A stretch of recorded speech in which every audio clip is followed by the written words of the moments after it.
Hello, and thank you for joining us again. It's episode 15 of MuayTV. I'm your host, Ezra Regan, my co-host, Sal Apollonio, and special guest today joining us, Coach James Reed.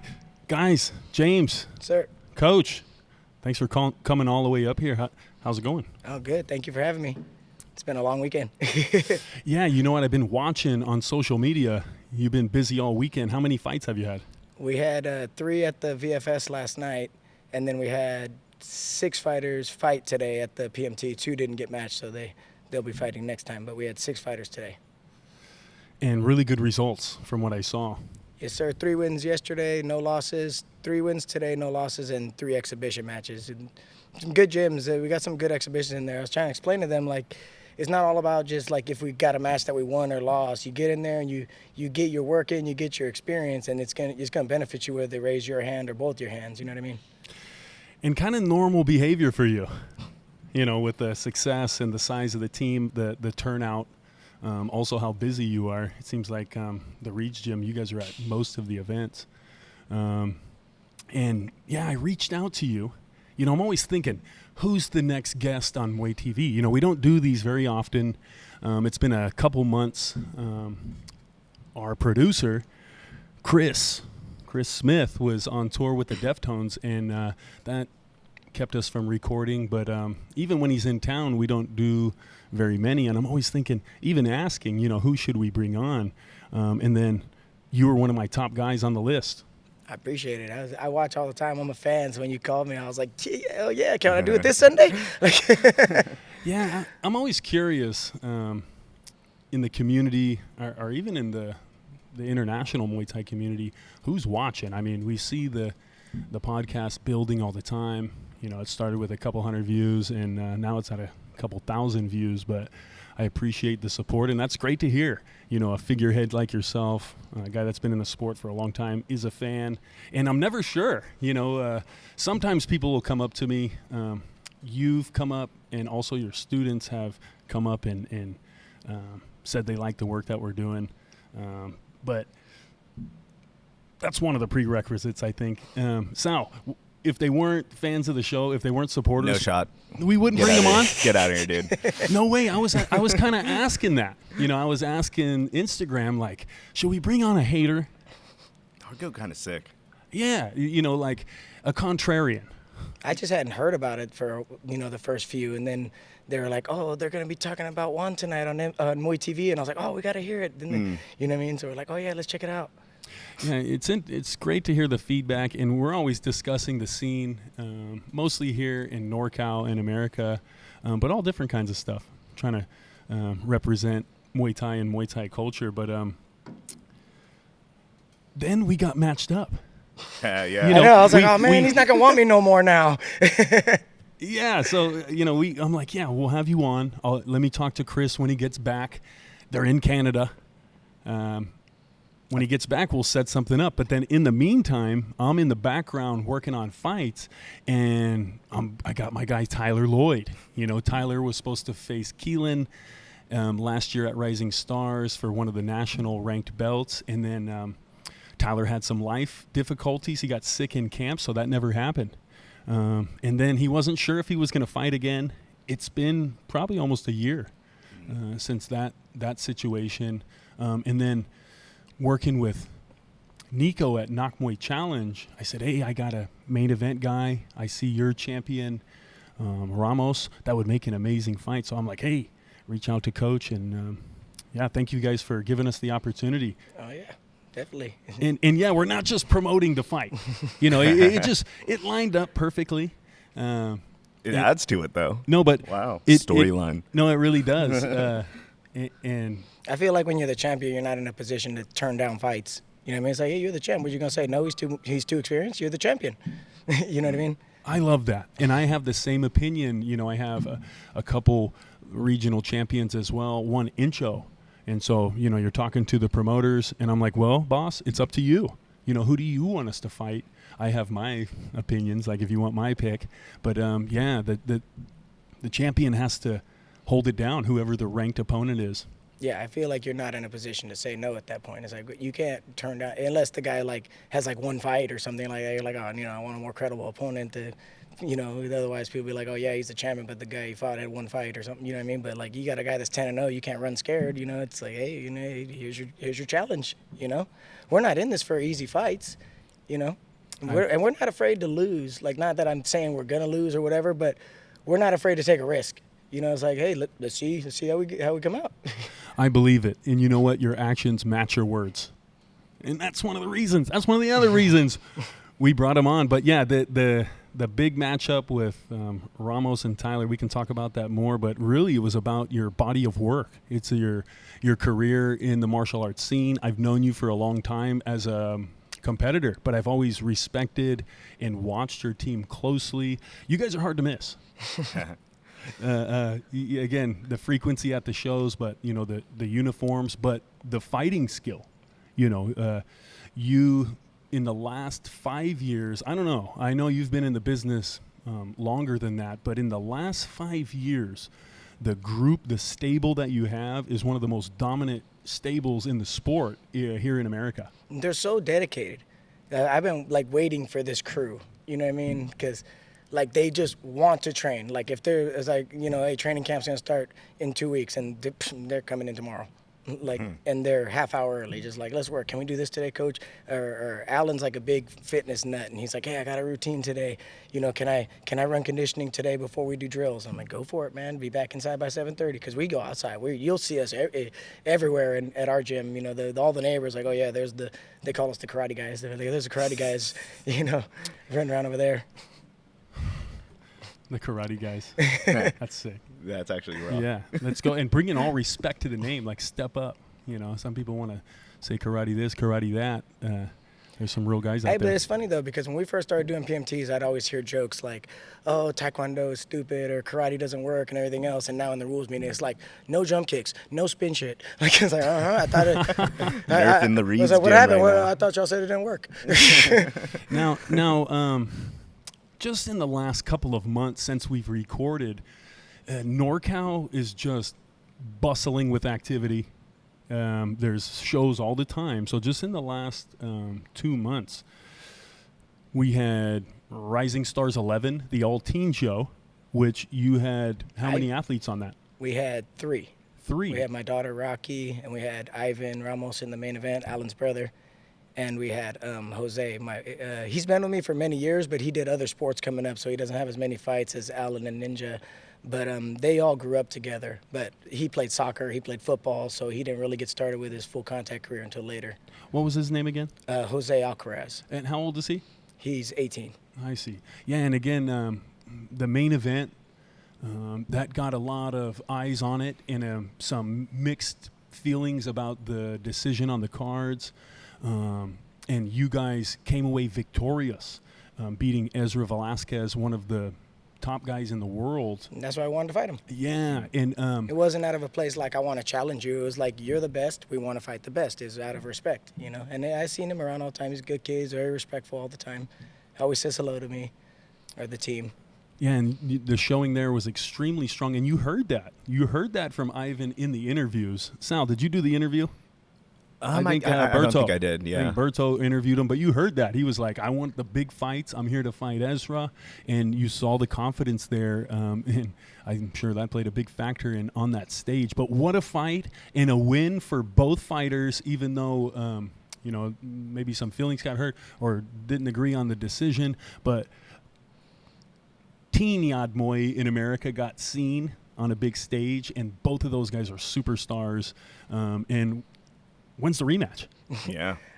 It never. I knew it would happen. I knew it would happen eventually, but like, who was it? Lino brought it up for the November fight, but they're going out for Thanksgiving, so they're leaving that weekend. And plus, Alan's fighting the week before, so it's just not lined up, and so it's probably gonna happen next year sometime. And it's great. It would be great to see him fight again, but there's so much action. Both guys are busy, and there's no hatred or like crazy rivalry where they can't move forward in their career unless they fight again. And again, I'm sure they're going to fight 2, maybe 3 more times. They definitely brought the best out of each other. You know, you fight those hard fights and it makes you better. You know, I always say you'll learn more from a tough loss than you will an easy win. After that, we had Knock Muay Challenge 6. And, I mean, that was within the same couple of weeks. I forget the exact date. No, that was the week before, I thought, or like 1 or 2 weeks before. Before the teen show? Yes, it was. Yeah. Was it? Yeah, because you got Alan's name wrong. Remember, you said Alan's fighting next week too, and it's like, no, his brother. Well, I mixed up the dates on these shows too. So, Alan, Ivan, my bad. I know. And you know what, Coach? Let's talk about it. The commentary. You know, the commentary. We make mistakes. You know, sometimes the age. Even the gym that you were from. I remember the last show. The stats had Kiana from Resistance was fighting out of my gym. That's crazy. And I mean, we caught it, but yeah, sometimes it happens. No disrespect to the fighters. We really want to make the show as good as possible. We'll get it right. And also, there's no Wikipedia on you guys. This is local NorCal Muay Thai. So once again, though, sorry, but appreciate you guys. Yeah, Ivan, El Guapo. But on that show, again, how many fighters? You had the main event on that fight as well, or on that card as well. I believe you had 2 of your... I had 2 title fights that day, and then my guy Alexis, who I thought he was headed for victory when his nose just was leaking too bad. But that kid can hit hard. The Esteban. Oh, the and he faced kid. He hits hard. And had a great showing against him. I felt like if they didn't stop that fight, it was going his way. The momentum, Yeah, he showed a lot. And Esteban went on to go but that kid 3-1. That kid hits hard. He said, like, in the corner, he's like, even when I'm blocking, it's like his kid hits hard. You know, I'm like, hey, just keep those hands up, man. Yeah, we learned. When I took the fight against Esteban, he had no fights. That was the first time I got to see him. He was 0-0. I had no idea he was a knockout puncher. Although I still think we take that fight, you know. But you have these teen athletes. Some of them have that one-punch knockout power. It's rare. Not a lot of the teens, especially wearing the equipment, have one-punch lights-out power. But Esteban does. But your guy showed really well. And, again, you had the 2 title fights. And my tall, skinny Arnaz, Showtime. Who was extremely impressive and had a great stoppage against Axel. And Alan with the main event. Yeah. Fighting the older Hitman. We use that fight as an example, too, because like you said about close fights and people saying, oh, I should have won. So I used to get mad sometimes, like if I felt we should have won, and I would get so angry. Like I'd go home and give myself a migraine just ranting about it. You know what I mean? We should have had it. But then, you know, as you know, we trained Master Cheetah. And then after Juan had his first loss, they went outside and just took pictures and celebrated as if he won. I'm like, wow, this is way better than being pissed off. And Master Cheetah told me, so it's just about living the lifestyle, man. It's not always about winning and losing. You fight a good fight, you celebrate. You know what I mean? We're outside taking shots and, you know, whatever, you know. So I'm like, yeah, that's a much better approach than what I've been doing, going home, giving myself a headache, trying to analyze where we went wrong or which judge screwed me or, you know what I mean? Yeah, I really noticed that in you, in your spirit. You know, you're one of the most competitive coaches in the scene, but your energy's always super positive. You're always very friendly and respectful. Trying. But that shows your maturity. Also, you're practicing your martial arts. Your martial arts is really showing there. Yeah. How you interact with the competition. Not only that, it's your students. You know, I had several situations where they could have been upset at me, and maybe they were. You know, having the seat I have in the community, I call a lot of the fights, I do the podcast, and then I have an old teacher's opinion. And I remember Ninja's fight against Justin, and I felt like the points went Justin's way. Ninja won the belt. And I saw Ninja after. And I know the boys, and I know your students, they all follow and support the content. I'm very active on social media, especially in my age bracket. But I'm always pumping out the ideas and the Muay Thai, and the boys are always watching. But when I seen him at the next event, he said hello, and wide and shook my hand. They better. And that's hard to do. And he was with the rest of the team there. They could have all mean mugged me. They didn't. Actually, you have your opinion, but for me, for that fight, I'm not making an excuse, but it was Ninja's first time bare shin and his first time fighting a true adult. So in the back, he was more nervous than I ever seen him. Like, he was sitting there, and I kept going, "Are you okay?" And he's like, "Yeah, I'm fine." I'm like, "You don't look fine. Like, you look nervous as hell right now." And I felt like every time we get in the ring at the end, I got a good idea if we won or lost, or if it could have gone either way. When Ninja got in the ring after that 5th round, I was like, I don't know who the hell won. I felt like you guys were staring at each other. I thought they both didn't fight like a championship fight that day. I was like, you guys were both staring at each other the whole time. You need to go for it, you know what I mean? And he was upset as hell. My wife was getting on me yesterday too because I was criticizing Dre the whole way home on everything he didn't do, right? And she's like, "Babe, he knocked him down twice." And everything else, I was like, "Yeah, but he didn't work the body good, and he didn't do his body right kick when I was calling for it." And I was like, yeah, really great sportsman and awesome etiquette. And then your oldest, Ninja. Ninja's the oldest. Andre. Don't piss him off again. Boys, that's another mistake. That's 2 if we keep it up. Dre's only 15 years old. Wow, really? Yeah.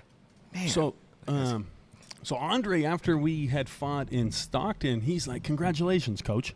And I'm like, "Man, the other adult coaches don't even do that a lot of times." And just like for a young man to do it, and someone that's like a rival gym, that just shows a lot of maturity and bravery. And Berto's like his best friend. They sit there talking about WWE all night, all the time. I get it. Yeah. Man, Berto, he's got friends all over the community. He's a nice dude. Berto for president. And Muay Thai president. Yeah, Berto. He just got back from Hawaii. But yeah, for with the fight with Ninja, it's like it could have gone either way. I saw several flip rounds. I thought Justin clearly had the 4th, and I thought Ninja clearly had the 5th. I thought 1, 2, and 3 could have all went either way. They did a lot of staring. Justin followed him and cornered him, but didn't do that much. You know what I mean? And then Ninja moved through a couple moves, and I'm like, neither one of y'all fought like champions today. Whoever they want to give the belt to, give it to them. You know what I mean? So I'll give it to you straight, kid. That wasn't my favorite fight of yours. When he fought in Vegas a few months before that, I was like, if that fighter showed up, you might have finished him. You know what I mean? But in that fight, even though it was his first adult fight, they were still wearing pads because it was a tournament. No matter what happened, again, amazing display from a teen athlete stepping up, fighting one of the main guys in the division, and I'm sure we're going to see him back soon to defend the red belt. No, he's fighting in All Out. He's fighting for the Nak Muay belt. That's right. With the same night as Allen. Against who? Michael Torres. Tough kid. Yeah. He had a fight with Allen, and I thought that could be fight of the year too, man. Those guys threw down. So maybe next year for him on Rising Stars? Yeah, hopefully. Yeah, the year's almost up. It's coming up. But yeah, again, the sportsmanship, the etiquette from the boys. Great job, coach. And again, another show just in the last couple of months. You took home the belts or you defended the titles, and then we roll on to Rising Stars 12. Were you involved with Rising Stars 12? No, we were just there watching because Juan, right? No, Juan didn't fight in that one. Was that 12? The last one? 12, the last one. No, Juan didn't fight in the last one. Now, I was all over the place because I had 2 guys, and then Berto was the main event. Yeah. Well, I came to see him. I wanted to see Malik. I wanted to see the Ezra fight. I was like, I'm going to go here. I'm more excited about this card than the damn UFC. Yeah, and Lino outdid himself on that with that many title fights, and I only called maybe half the fights. They had a handful of commentators, including young Sal here. Yeah, man. But yeah, the Berto brought it home, but what a weird fight. I wanted to see more. Everyone did. I was like, Oh, man. And because I seen that guy, because we fight in SoCal quite often, more than most, and I seen that guy several times. We actually spoke with him several times. Like, you know what I mean? He's a nice guy, and he's a tough fighter. Well, so. we did a crazy media build-up. We put Berto through the champ camp. Hey, did you see any of the training? Put him at elevation. I don't think so. I was taking him up to the foothills and having him do hill sprints. And then the last few days of camp, I took him up to our family's place at Donner Lake. I was having him do hill training, and we brought a little camera crew up there to kind of make some content, and Berto just reached a different level. I've only had him a little shy under 3 years, but he's been on my program. But this last training camp, he became like a linebacker. Just the speed and endurance. Yeah. He was faster on the sprints than Joe. You guys that were watching it, a lot of you guys did see the content, and Joe is our 137-pounder. Berto was smoking him up the hill on these 50-yard sprints in elevation at 250 pounds. It's incredible. I'm super excited to see what he's going to do next. But night of the fight, we get there, and it's a big deal. People had flown in from different parts of the country. They brought in the IKF officials from down south. It was amazing. It really was a celebration, not just Berto's fight, but the whole event. The level of the event, you could feel it. And then, they only got to exchange like 2 or 3 times. And the guy tore his shoulder, and he was holding his arm out. And then people were like, well, if it's dislocated, it would just be hanging there. Something was wrong. But we don't know if it was dislocated. I actually checked on Cameron, and usually when we hurt someone, like, or someone gets hurt in a fight, I'll check in with them or their coach. But he was doing all right. It was probably a pre-existing injury or something. But that's pretty common, that injury. So when me and James saw it, Sandman, we both knew what it was. I saw him like messing with it, like when they were near the ropes. And I was like, "What's he doing with his arm? Like, what's he doing with his arm?" They were in the middle of the ring, and I was like, "Oh, he's done. They need to stop this thing." And then Berto kicked him so hard, and it was like right in front of me too, because I was right behind you guys where you were commentating. And I was like, "Oh my God, he kicked him hella hard right there." Yeah, that's a large man trying to, taking a big fall, all that force on there, and I think that's what did it. Is that what, good 220? Bigger? Gotta be more. Cameron was, I believe, 238. And Berto was 250 on the dot. Yeah, big boys. Yeah. No weight cut for those. So they're coming in fully hydrated, full of protein. Cut weight. We don't cut weight either. We just diet. Like, we have a nutritionist that his son used to train in my gym for many years. And then they moved to Iowa. But he still stays in contact with us. So I'll send him, recently I sent a picture of Andre. And I was just like, hey, you think we can make 145? And he's like, pinch his sides, send me another picture. And he's like, you could do it. That's interesting. That's old school. And he'll send us, he's like, here, cut this out, add this, take this away. And then, hey, all right, cool. 2 pounds came off yesterday. But Dre, just barely made this one because they wanted 142. We wanted 147. And about 2 or 3 weeks before the fight, I think it was 2 weeks before, because I'm thinking about his health. He's only 15 years old. I'm not trying to have a big water cut for my 15-year-old, and we still had some weight to go. So I said, hey, can we please do 145? And at first the coach was like, no, but when I explained to him, he's 15. I'm not trying to, I'm going to pull out then because I can't, risk my son's health just, for this. He's only 15 years old. And he was like, okay, since it's a kid, it's fine. So the coach was cool about it. And we came in at 145 right on the dot. Where does he walk? Where does he walk around? 155-ish, 156-ish. That's a big boy. But Dre will fight anybody, any weight that you can make within the allowance. So he just recently had a USA boxing match, and it was at 162, and it was a 7-pound allowance, and Dre came in at 155. There. and he won. But he was saying, I was hitting that guy so hard, and he was, not stopping, and I was like, because he was hella bigger than you. Put up against it when the guy's got 10 pounds. Yeah. On fight day, probably more. And Dre's eating steak sandwiches to try to stay at 155 for this fight because he had just fought in Vegas at 149. And so now he's trying to add weight on for his boxing match a few weeks after that. So because he just wants to fight. He loves to fight. Nobody will fight him because before this one, his last 3 fights, he knocked everybody out or TKO. Dominance. And again, this weekend, no different. But Dre had a rough start because he started fighting when he was in the ring when he was 9 years old. He started off 2-1, and then he wanted a belt. So we just started doing we went to South Carolina and tried to get a belt there. He signed up for A class. He's only got 3 fights. He ended up losing. You know what I mean? Then he went on.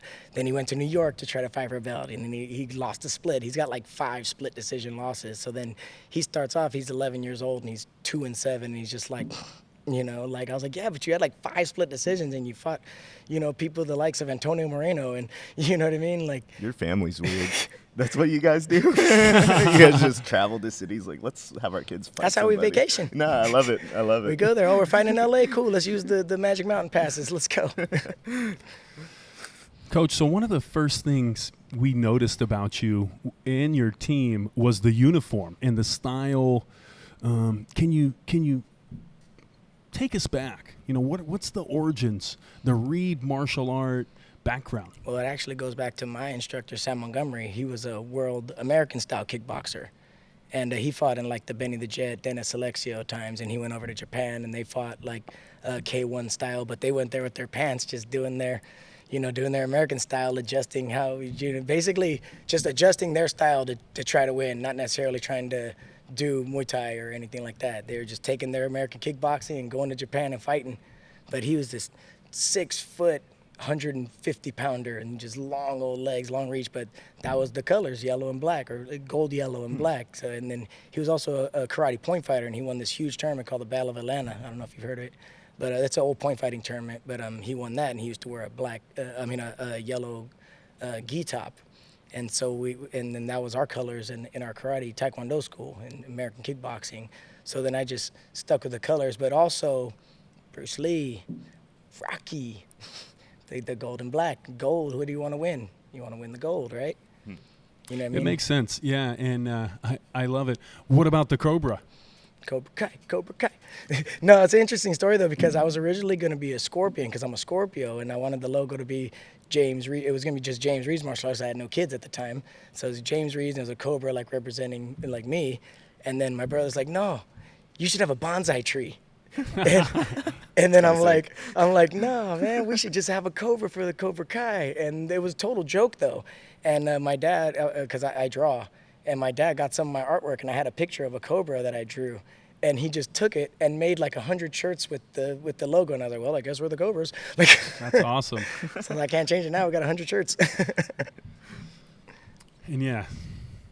Something I want to say where, Ezra, you and I talk a lot about our team and even our media production. I feel like the layman's term that I use is we put a stench on it, you know, like we put our stank on it. And something I could liken to your group is, in the nicest way possible, you guys stink too.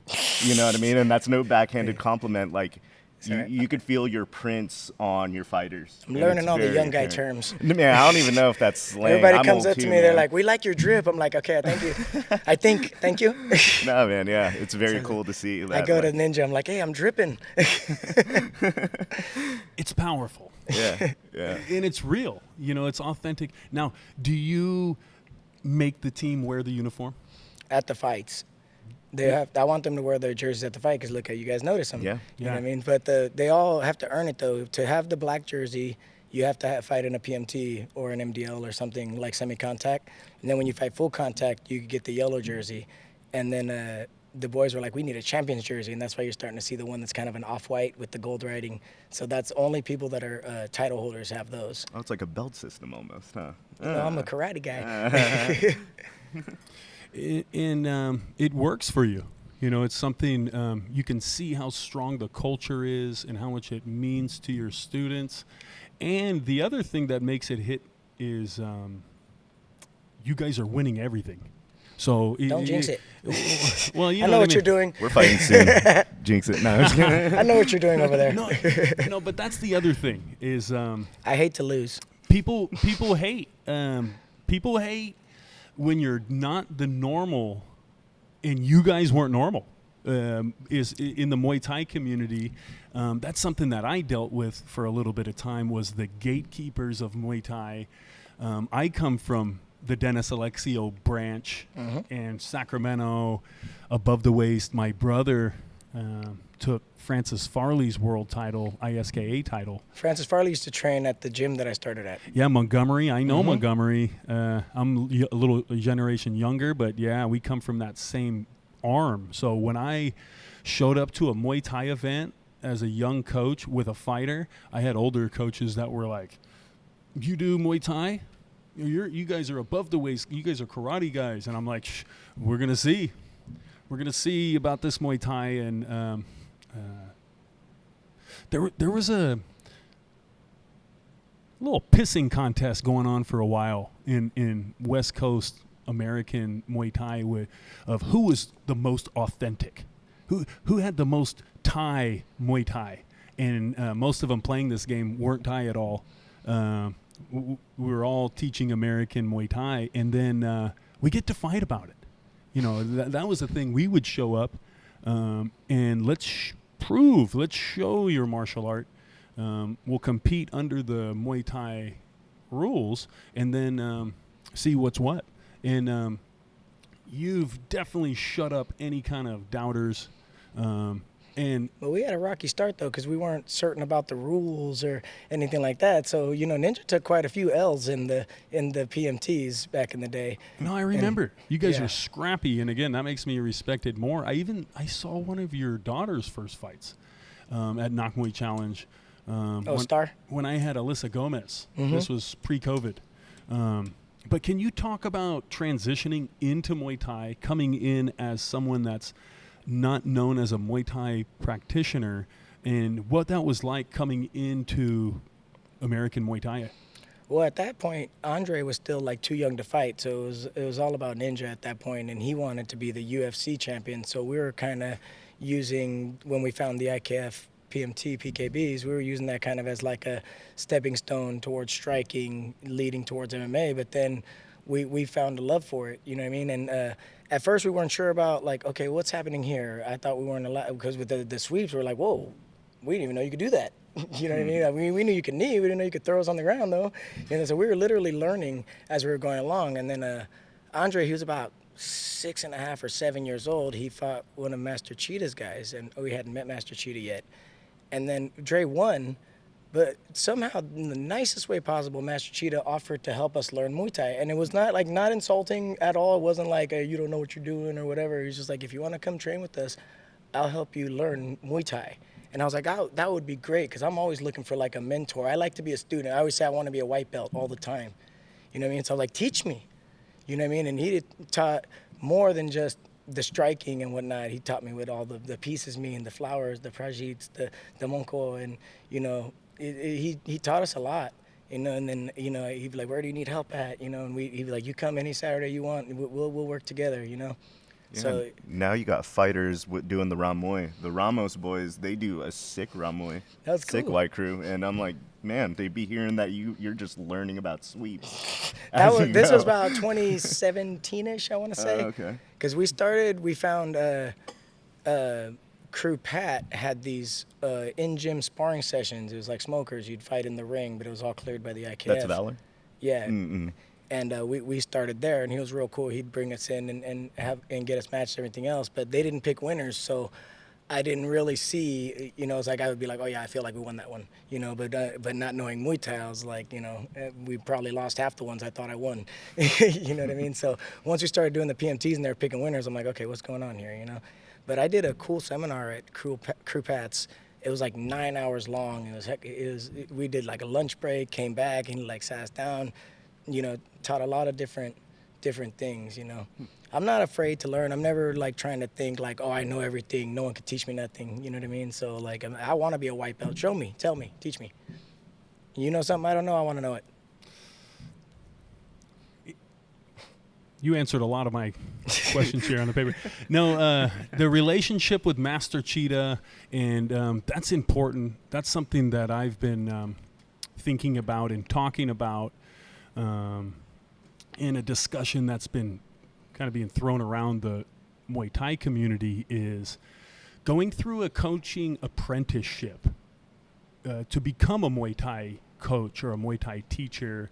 And that's important, instead of just going from one martial art and then all of a sudden you're going to put Muay Thai shorts on your guys and sign them up for Muay Thai fights. And we've definitely seen that, not with your team, but here in NorCal. But the right way to do it would be more along the lines you went, which is having an apprenticeship under Master Cheetah and someone mentoring you in the details, the Buddhist ritual, the detailed scoring, all that kind of stuff. And more guys should do that. Yeah, I like the way Crew Pat explains it too at the MDLs. It's like, hey, this is how they're scoring, and he even does like a little demonstration of the sparring. I was like, okay, this is cool. Show the kids what it should look like, before they start going out there. It was funny too, because yesterday when we were at the fights, there was 2 little guys that were gonna fight, and I was like, I don't know why we're talking about strategy for. As soon as they say go, they're just gonna start rock 'em, sock 'em, Yeah, but that's something that's been talked about forever. Is the whole time I've been in Muay Thai is who's qualified, and then you talk about lineage and who you learn from, and you Y crew, who did that come from? Who are you Ying to? Where does the lineage go to? And more guys need to be humble enough if they don't have that apprenticeship. Fighters and coaches aren't the same thing. Fighters and Muay Thai teachers aren't the same thing. Also, once you start training another person, you become responsible. They're going to step in front of harm's way. So you not going through a proper coaching apprenticeship, you're going to make a lot of mistakes. You're putting them in a position where how are you going to make the right decision?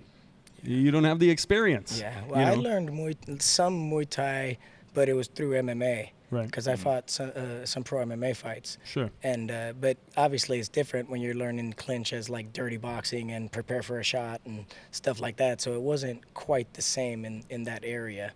But I wasn't completely oblivious to, full contact. I think your background, and very similar to mine. Muay Thai was like my third style. I had come from boxing, American kickboxing, Japanese Shotokan karate, and Muay Thai wasn't even in the area yet. It was I had built up years of experience, and actually that experience helped me to learn Muay Thai, and even the coaching and the fighting part. I had already had some experience running corners and being involved with fighting from those styles. So I think any person that comes out of traditional martial arts or another combat sport, you can learn faster, but it's still going to take mentorship. Even running the corner, and you see that. Sometimes you'll see a master coach from another camp in the corner of a big fight, and they're there to give support and to answer questions. Some of these cornermen have thousands of fights where your cornerman might have less than 100, and they might be PMTs. So the guy that's been in the water 1,000 times and been in 5-rounders or fought in been involved in Thailand or big fights, they're more liable to make the right decision. For everything too, not just fight day, like leading up to the fight, diet, nutrition, how hard you should train the week of the fight. There's so many variables that come in, and that's where I follow kind of my MMA coach, Paul Mendoza's recipe on that one. In the last week, we go real light and work some cardio, but really let your muscles recover. I don't want any bruises, you know what I mean? So we have the last week is like rest week. I don't want any hard running or anything like that, Tell me more of the secrets of the training. Yeah. Okay, we can try to figure it out. Yeah, I always talk about the hand wraps. When we're in the back getting ready for the fights, all the trainers and the fighters are back there, and we're all talking shit. And I had a long apprenticeship from a hand wrap master trainer named Will Edgington. Hall of Famer, and here from NorCal. It was involved with Tony Lopez and the Sacramento generation. But yeah, I'm always watching everyone's hand wraps, and you can tell, and some guys, no apprenticeship. They went from gym hand wraps and they picked up some gauze. Other guys had a proper apprenticeship, and that was me, man. I had the old guy looking over my shoulder, and they made me do it. Even before I could corner my own fighters, and train my own fighters, I don't know. I probably had over 500 corners. And like on HBO, I wasn't wrapping the hands for those fights, but I was soaking it up. Yeah. Right? I was part of it. That's one area that I didn't get an apprentice on. I went straight to YouTube, like, how you do this? Yeah. I went there, and then I went on the first fight, and Chris was making fun of me. He's like, you think you got a big enough pad? Like, I'm like, all right, man, shut up. YouTube University, man. But I went there, and then, okay, I did it, and I remember Chris was making fun of me because Ninja's pad was, like, this freaking big, and I'm like, all right, whatever, I'll learn, lesson learned, whatever. And then The other thing too is like the inspector's like just watching me, and I'm like, man, can you just look away for a second? Man? You're making me nervous, dog. You know. But then like I started watching other coaches. I'm like, okay, let me see what you're doing. So I probably changed up the way I wrap hands like 4 times before I got to the way I got it now, because I'm a total perfectionist. I want everything to be perfect. Even when right down to my folding laundry, it's like I don't even let my wife fold the laundry, and she won't either, because one time she folded laundry and I unfolded everything and refolded it, like, and she's like, I'm never folding laundry again, and she hasn't either. I'll tell you what, But I got my wraps perfect now. And then the last time they were training the inspectors, and they were like, we're going to watch Coach Reed. I'm like, oh, man, don't watch me. Like, let's go. Putting all the pressure on. Pressure's on, yeah. Without going too deep into the hand wrap nerddom, in kickboxing, especially if it's 3 rounds, or let's say it's a 5-round amateur title fight, it's much harder to break your hand. You know, even how many times you're going to use your fist compared to boxing. Boxing, you only have those 2 weapons, and then the fight is 12 rounds. I feel like they punch elbows more often in boxing, too. And just imagine 12 3-minute rounds, and the full volume of the strikes are all on the fist. If you don't know what you're doing, easy to break your fighter's hand, and then there goes their year and maybe their career. You know, it's a serious thing. The guy that I learned hand wraps from, and I really learned it from my main coach, Nasser Navaroni, but we traveled as a pod for several years. Those guys wouldn't let you watch. Like the commissioner can watch, but other people weren't allowed because it was a trade secret. You're not allowed. And the old man Will, when he was real old, he was still touring the country before my brother retired.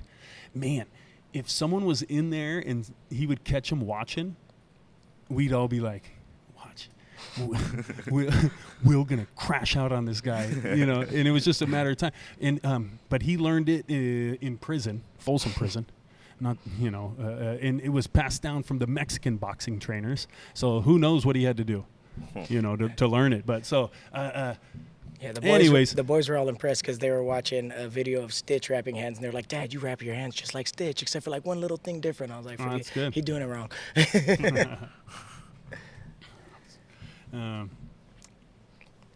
The corner work, the support. You guys always have one of the loudest fan sections. I told him not to bring the air horns again. Air horns, even the screaming. You know, it's just like the passion in the crowd. They're all best friends. All those kids, they hang out with each other. They love each other. They're all best friends. And that's one of the biggest things I love. It's like, with all the fighting aside, I love that you guys are all just so close. You know what I mean? It's really cool. Yeah, I saw Ninja post that you guys had a party that got shut down by the authorities. That was Alan and Ivan's. It was at Alan and Ivan's house. I don't remember whose party it was for, though. Their sister had a 10-year-old birthday. It was the greatest party I've ever been to. Do it up for that. So you're a dad, obviously, A lot. with the 4. Oldest, Ninja. Mm-hmm. Andre. And then Star, then Rocky. Star and Rocky. Yeah. All 4 of them fighters. Star can't fight anymore because of her lazy eye. I see. So when they do the eye check, she can't hold her eye up long enough to pass the test. So she only has 5 fights. She had to stop fighting 2 years ago. But she's getting into jiu-jitsu now, and she wants to try to get into some jiu-jitsu matches because she likes to. Because I asked her, I was like, you want to dance? You want to do gymnastics? She's like, no. So do they have to fight? Is this something in your family? It's a rite of passage? It's more like I brainwash them from when they're little to think they have to. So when they're older, they think it's their choice. It's a 6 eye. But I told Rocky she didn't have to fight, and she ended up asking me. I told them they have to train. You know. Yeah, You have to train. You're gonna train. No, this is what we do. You're not just gonna sit in the gym while we have class. You're just gonna sit there. Get in class. Yeah, it's been really interesting watching you, and I'm a parent as well, and my daughter never fought. She wants to. She's still young. She's in her 20s. Who knows, Em? Get it together. Let's get a couple. Took too long. You should have been brainwashing her a long time ago. Yeah, she grew up in the gym. I'm like, she was like a manager, you know. Well, Star teaches. She helps me teach every day, all the kids' classes. But the violence, you know, I have kid fighters. I've trained junior fighters for most of my career, and that's a tricky one. I have my own opinions on it, being a parent, and then I have these parents, a lot of them no martial art, no fighting experience at all, and then they're trying to understand this sport that we're doing, this fighting sport, which to them, again, if you've never done it, your understanding of it is going to be wild. So foreign. Especially on a child. Like trying to understand it as an adult is one thing. Do you think it's violent? Yes. It's competing. It's no more violent than getting tackled on a football field. But quite violent in an old world sports kind of way. Yeah, but at the same time, it's teaching them control. Because, like, okay, the guy that Ninja's fighting was at the PMT today, shook hands, hugged, warmed up next to each other. There's no, you know what I mean? That's kind of what's losing me in the UFC and MMA is like everybody wants to have a feud. I miss the Machitas and the Shoguns and Fedors. The ones that just keep their mouth shut and do their talking in the ring. But it's the controlled violence, and it's also it's a demonstration of human potential, the sportsmanship, the athletic prowess, the development of the body, the calmness in the ring. It's not just like two animals fighting. There is a control to it. And again, for the onlookers, if more people were to try to participate in it, then they would they would understand more of what it takes. And kids doing it, incredible. Like with the level of respect too. They get in there, they finish their fight, they bow to each other. It's great. And that's why I like to watch ONE FC more than I like to watch UFC now, because I'm like, hey, these guys fight, they shake hands before the fight, they drop to their knees at the end of the fight and praise each other. That's what I want my kids and students to learn, not, let's shove each other at weigh-ins and then flip each other off after the fight and talk about each other's family leading up to it. It's like, that's all bull. Yeah, that culture's weird. Yeah, I'm like, you guys, because to me, I came up in traditional martial arts. We weren't talking mess about other gyms. We were supposed to be very respectful all the time and that's what I tell my kids too. I don't care what anybody says on Instagram. Don't say nothing. Do your talking in the ring, because watch, if you lose, you're going to have to go back to that post and delete it. Don't talk too much mess.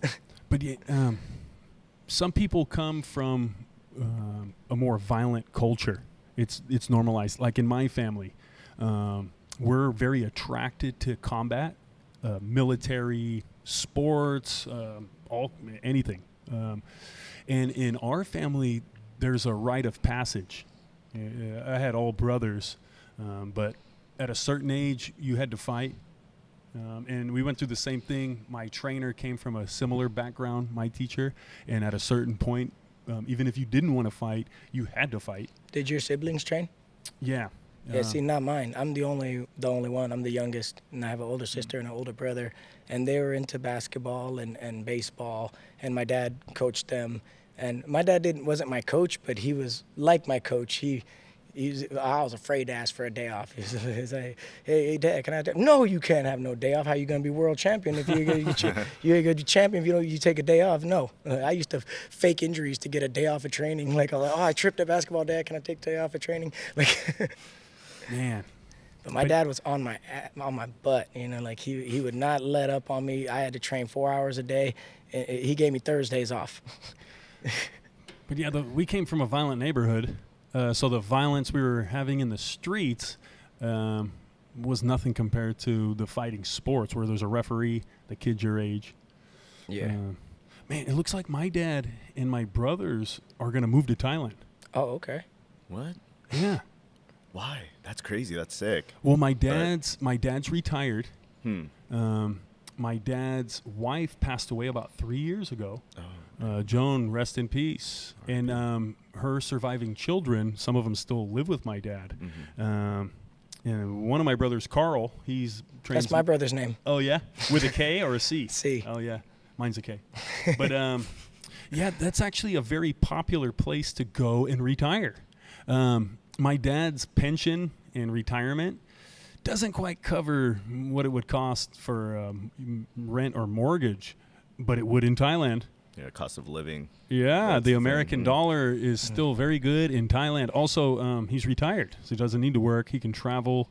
He can study the country. And, man, what a country with just layers of history and lore. I mean, good luck figuring it out in one lifetime. He's going to be in heaven. Yeah. That flight is so bad. I don't think my body could even handle the flight. I'm so banged up from all the years of competing and training that my back is so bad. I've had 2 knee surgeries, 2 hip surgeries. In one of my MMA fights, my elbow popped and there's something wrong with my arm now. So sometimes I'm holding pads, and especially for Dre, I'm just like, dude, you're killing my arms, kid. Like, Damn, coach. You know, like I'm all beat up. Don't put coach in coach. But you know what? All you do is every 2 hours you get up, you walk around, you know, you stand by the bathroom, you talk to the flight attendant, you do some yoga. I barely made it to Hawaii. Yeah. We went to Hawaii. I was complaining. I was like, "Oh man, that was 3 hours. It's rough." Like, Yeah. Man, But, I wear 2 yeah. pairs of socks. Yeah, Alan wants to go to Thailand with Juan next year. Alan wants to go with Juan to Thailand. He wanted to go by himself. I'm like, you know. Yeah, so, chaperone the first time. Also, Sitmanchai, great place to go. And I know Juan. Me and Juan are related through Sitmanchai. Really? Yeah. Okay. That's a gym he was fighting out when he was there. So was Juan? He's originally a Chayo guy, or No, he's with me since he was 7 years old. really? Yeah, I helped him learn English. Oh, no kidding. Yeah. 'cause Okay, I was always curious about it. I'm like, I don't know where the sequence and like what No. the relation was. Okay, so we've always been like a junior gym, right? So then so Juan didn't have a whole lot of training partners when he was around 19 years old. A lot of the guys weren't like super into the competition, and that was when I was only teaching Muay Thai to Ninja, Andre, and Juan because, and my other guy Michael, because we were still learning it ourselves. So I wasn't ready to just put it fully into our style. We're still trying to figure it out, you know. So I would come in the morning and just spar with Juan, only me.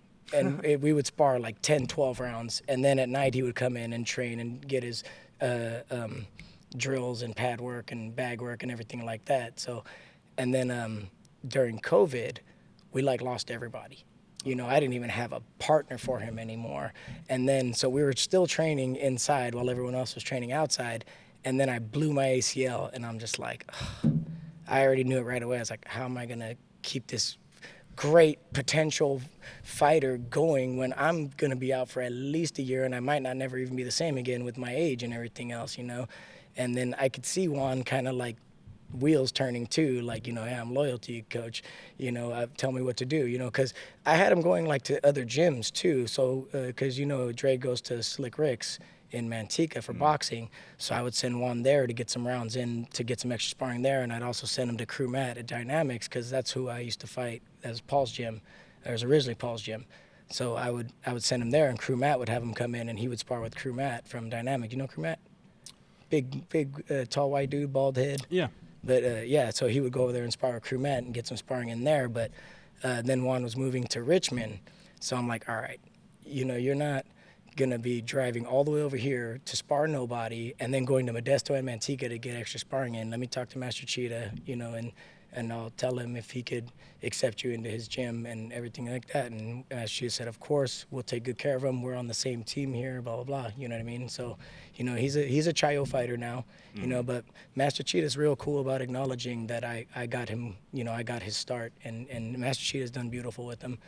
And he's actually, I'm going to coach for Juan at Legends because Master Cheetah's in Thailand. So Juan asked me if I'd coach for him. I'm like, oh, yeah, that would be great, just like old times. But he's still Master Cheetah's fighter now. And I, you know, but like I had to look out for his career, you know. I mean, at that point, Ninja was only like 14 years old. Dre was like 9, you know, Alan's like 14. So like, there was nobody from the spar with. But he comes about once or twice a month now. And but Juan's my family, you know what I mean? It's beyond just training, you know what I mean? Like he'll call me just to talk, you know what I mean? Like, you know, we you know, we're like family. Cool.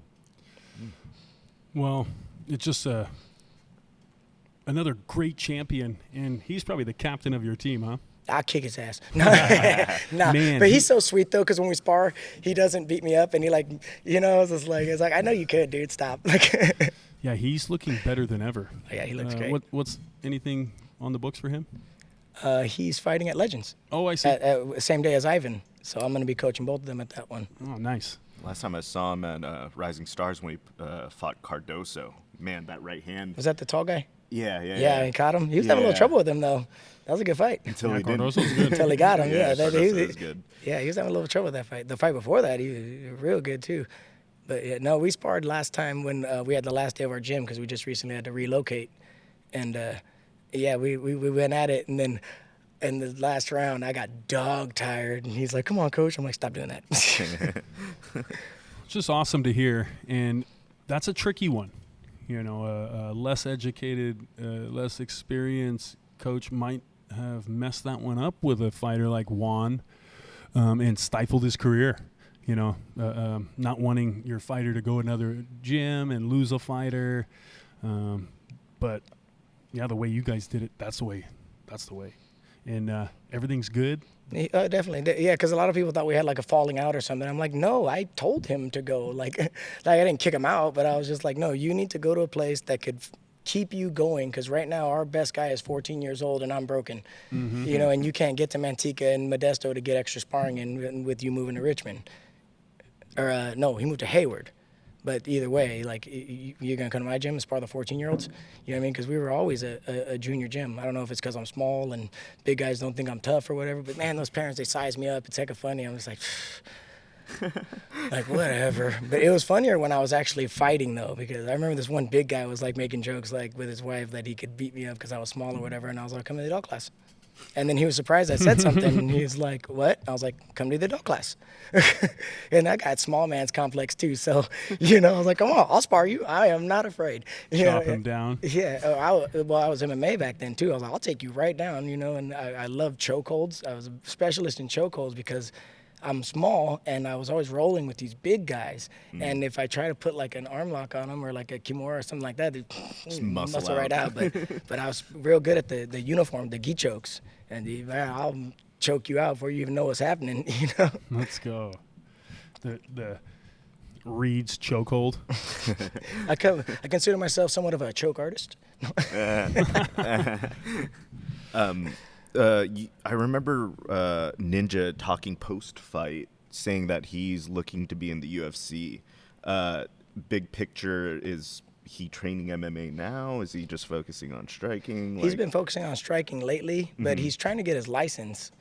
Because, driving. Yeah, because I can't take him everywhere. I can't run the gym, train the fighters, and take him to jiu-jitsu and MMA also. Sure. You know what I mean? So I'm like, you got to get your license. But he's a little sketchy on it. Like, he's kind of scared. I took him driving a few times, and he was real scared. Like, I'm scared, Dad. Like, this guy fights adults, and he's behind the wheel. No, I get it, though.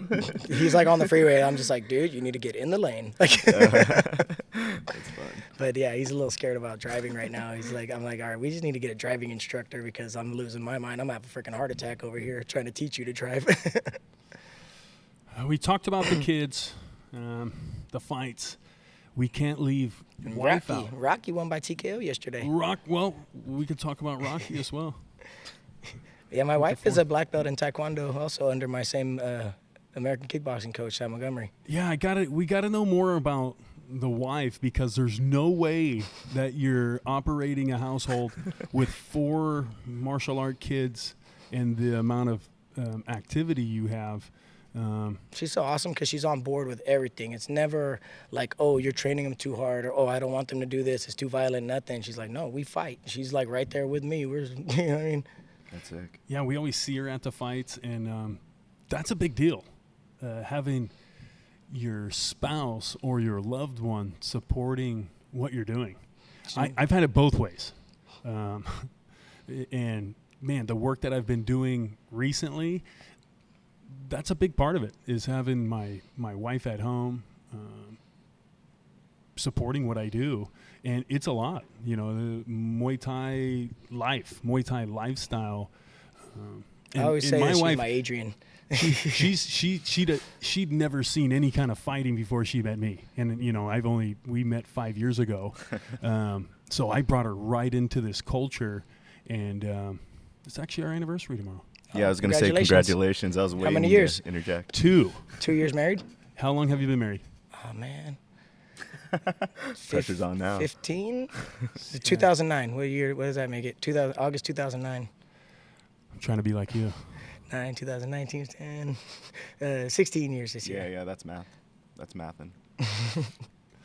But yeah, we actually went up to the place we got married in Nevada City. Beautiful. Nevada City. Most people don't know about it. It's one of those old gold rush towns. You know it? Nevada City?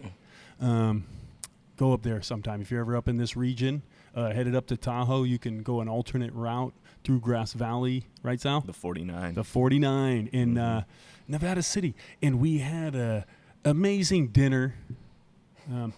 Have you ever sat down and eaten the food too fast? Every time. You're right. So I was up there working. You know, I go up to the cabin, and we're getting ready for the winter. So they dropped off a cord of wood. A cord of wood. You know how much a cord of wood is? It's like the size of a small car. A cord or a quart? A cord. A cord. C-O-R-D. Right. And it's a size, I don't know, a cubic feet.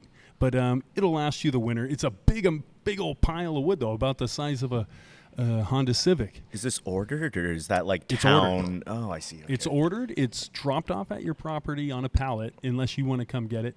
But then it's already seasoned. You know, I could tell by the look of this lumber that it was...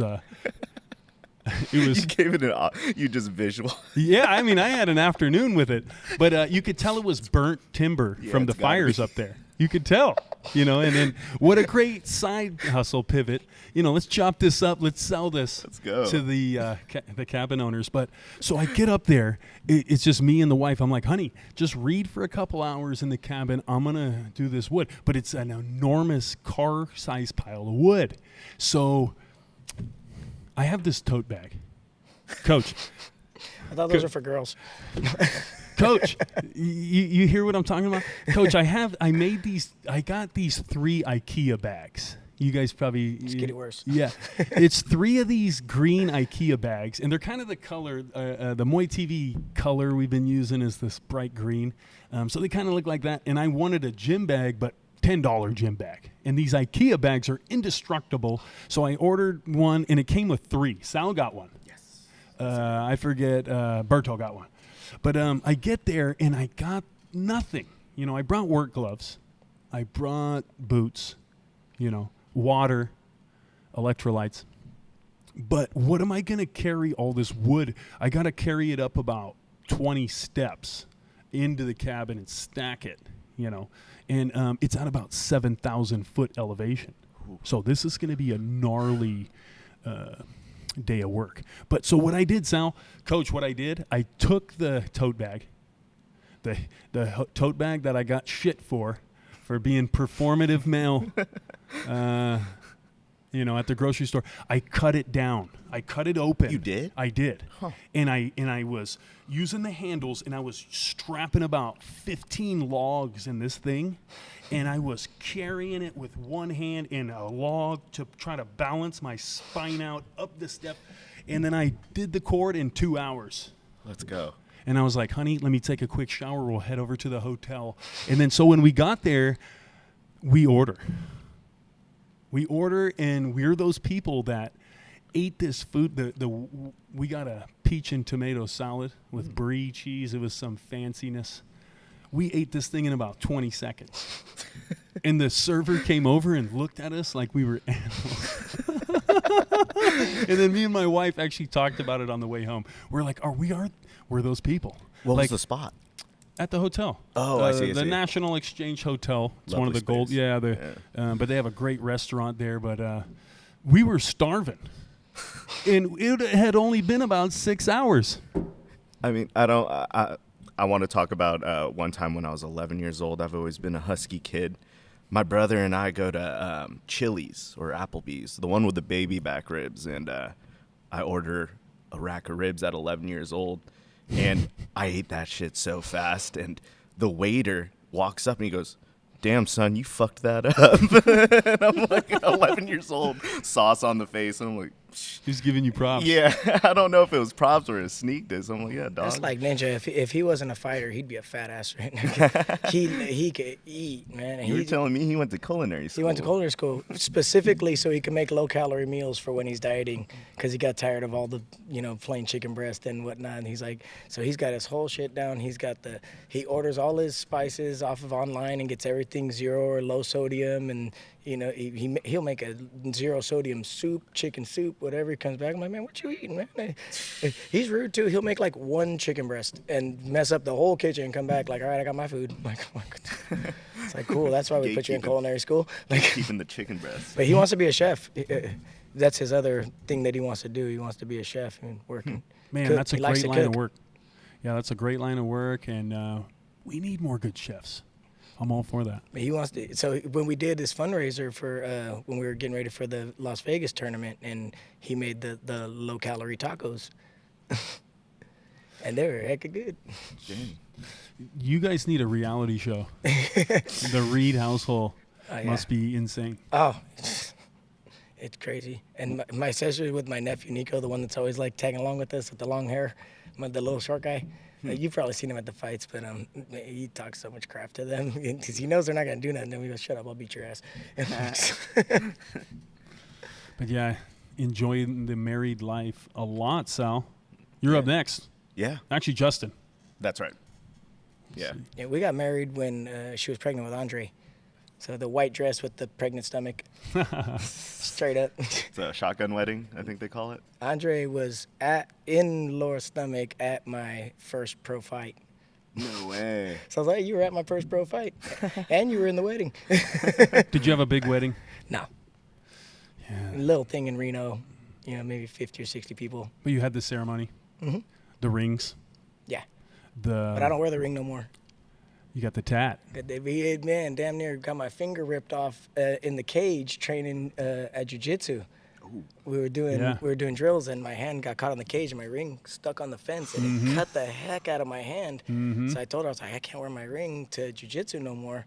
But then when you go to jiu-jitsu, I don't know if you guys do jiu-jitsu, but your uniform will mark your neck up sometimes. I was like, man, I can't come home with marks on my neck and no wedding ring. So I got the tattoo. Sal, have you ever done jiu-jitsu? Nah. I did wrestling in middle school. That's as far as my grappling acumen went. I didn't want to dominate that sport, so stopped in high school. I've done very little. See, I used to be into acrobats when I was younger. I did gymnastics. I did creative kata forms. So I was actually world champion in weapons katas, and I used to do backflips and twist flips and all that crazy stuff. And then, as I got older, my fighting just got closer to the ground. No wonder you're all beat up. You're like a gymnast. The first time I blew my knee was doing this double twist side flip shit I used to do. I can't barely run anymore. But Do you still train? Yeah, I still train, but I can't do jiu-jitsu really anymore. My back is too messed up, and my knee is too messed up. I can't put my heel all the way to my butt. So when I'm doing jiu-jitsu and they push my legs, and I'm like, I can't do that no more. I hear about a lot of injuries from the guys that do cross train, and a lot of it is jiu-jitsu stemmed. And I think it's funny that you're training Muay Thai with us, but you're getting banged up from a non-impact, kind of sport. Well, I heard the last time I blew my ACL, I was doing Muay Thai. One of my students caught my leg and kicked my bottom foot out, and it just popped. It didn't even hurt, but I felt something separate behind my knee, and I knew I was screwed. I was like, oh, that was not good. And I was like, I think I'm okay. Let's just do hands for now. And then I took my stance, and it just dropped. So I was like, oh, it's not okay. And I knew right then, I was like, I'm going to be out for a long time right now. That's weird. Yeah, I was like, damn it. Yeah. But I've had 6 or 7 surgeries. You're still going strong. Yeah. I mean, I get out there and I spar, but man, the kids are getting hecka good now, man. You guys spar each other. Because before I had to spar, you know what I mean? Juan was trying to get ready for a fight, and I was the one that was the most advanced guy to step up and spar with them, so I had to do it. But now I'm like, shit, you go spar him. Yeah, I did that until I was probably near 40. And Krevy and Marty. And it was tough. These young guys got that vitality, and they're learning all my tricks. I'm teaching them all my tricks. They know my style, and then I got to spar them. And Krevy, man, he gave me a couple shiners. It's crazy. On my 40th birthday, I sparred 40 rounds straight. That's like Dan Black. Coach Black does that too. Yeah. It was hard. I'm going to do, what can we do, 40 ounces of ale? Give me a 40 ounce. Speed kicks, and then you go, yeah, man. About round 26, I was I remember specifically round 26, I was super regretful. I was like, man, maybe we shouldn't have done this, but I'm too deep in now. I can't stop. But one of my buddies from San Montgomery's came over. One of my best friends, actually, is Kwajanim's son. Jason Montgomery, and he became a pro boxer. Funny because we came up exact same way, but I veered towards MMA and Muay Thai, and he became a pro boxer, and but he came for my last 4 rounds up to 40, and he was always the guy in the gym that gave me you always got that one guy that gives you the most trouble, you know what I mean? He's a little bit taller than me, and he came in to beat me up for the last 4 rounds. That's fun. Coach, you mentioned that you're a fan of MuayTV, you watch the podcast. What about other martial art or Muay Thai content? Are you watching anything else? Just one FC. After you guys fight, do you go back and watch the broadcast version of your fights? Yeah. I want to see what you said. Yeah. And you're not the only one. I get other people that hit me up. They're like, yeah, we want to see what kind of shit Ezra was saying during it. Adds a different layer onto it. But I have my own, like, the martial arts movies that I watched are the ones that I grew up on, and, like, all the new ones I'm like, yeah. But I love, like, Rush Hour and stuff like that and the Jackie Chan stuff, but most of, like, I'm not trying to watch, like, Marco Polo or any of that stuff. I'm like, eh. Now, you were saying one of the boys makes fun of me. He does... he does impressions of you. Andre. Which impression? What's he there? He says, oh, his Peugeot is sliding down. You're pretty good, too. The headgear needs adjusting.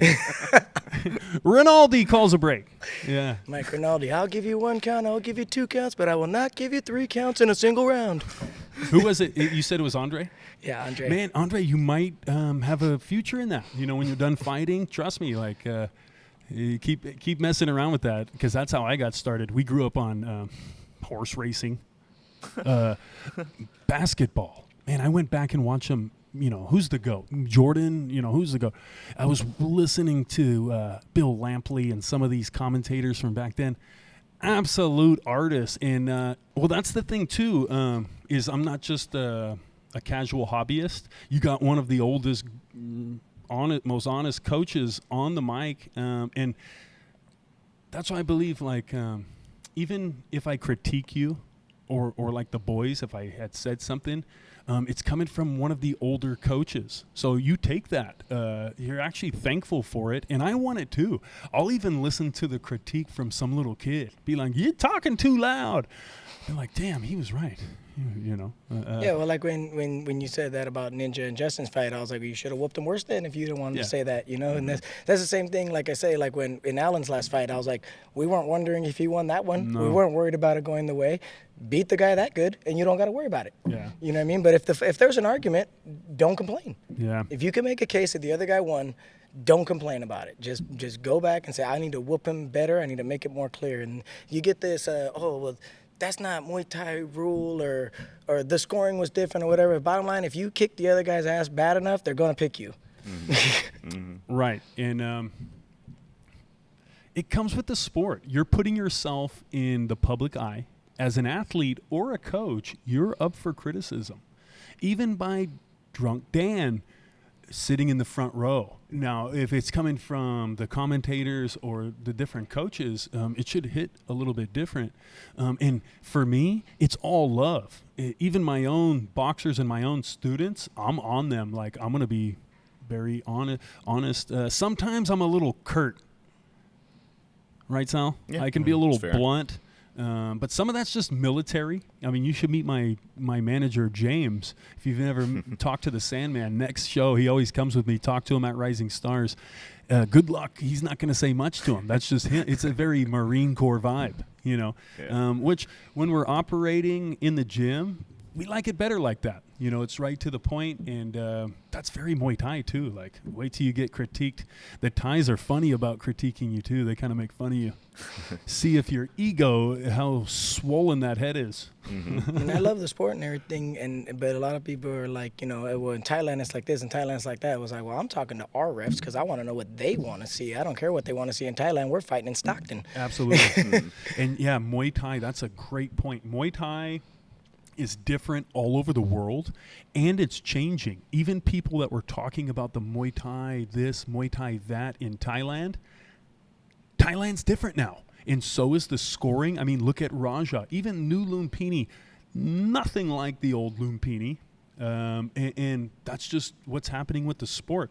I wanted to kind of drag my heels and just be a hater, but man, we need to put in the work. We need to try to keep the really important details of the sport alive by participating and talking about it, not just reminiscing and hating on this region's Muay Thai or that region's Muay Thai.